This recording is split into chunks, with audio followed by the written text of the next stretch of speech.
Hi, Jennifer Jones, Natural Family Mountain Living, hashtag RV Life. I wanted to share with you some information, something I've learned about making your bed when you're living in an RV, when you're out in the wilderness.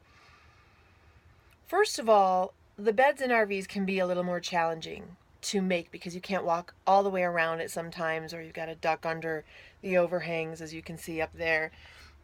This one's not too bad. So sometimes the fitted sheet, it might be easier for you to use like back there in that bed is a queen size. It might be easier just to use a king size flat sheet instead of a fitted sheet. It'll be a lot easier. Depends on how much you move around at night. Regardless, I just winterized these beds, which means now they have down feather beds under that you lay on top of, and then down comforters on top, and of course down pillows. And then I make this into a day bed. Sometimes I'll set it up into an actual couch, but this fits more people, and we have lots of kids through here. I get all the little block kids. This one back here has a big feather bed on it too.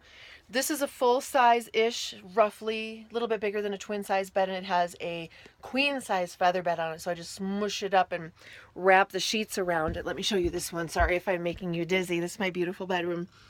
This is a queen size bed, and it has a king size feather bed on it with a goose down feather topper on that feather bed. Many times the feather quilts are actually made from, I think, chicken feathers or the not nice feathers, and then you want that outer layer of goose down that's the fluffy, warm, soft, amazing stuff. So when you're making your bed in an RV, or even if you're living in a cabin in the woods, whatever, maybe even on the beach, you want to tuck everything in tightly as much as possible to keep the spiders out of your sheets. This is a reality. And you want to vacuum every week and dust on a regular basis and get back into the corners and places where spiders are going to make homes.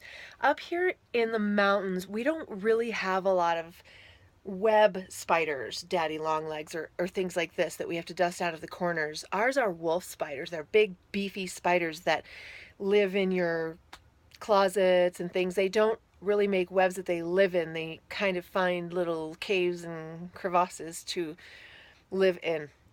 I find them in the laundry, and they do crawl out of our sheets. Check when you get in bed. You want to turn your bed down and make sure that nothing has crawled into your sheets, because there are dangerous spiders around here. So just tuck your bed in tight, check your sheets at night, and dust and vacuum on a regular basis. For pest control. There's other reasons to vacuum, but that is a big one and what we're talking about right now. So good luck with that.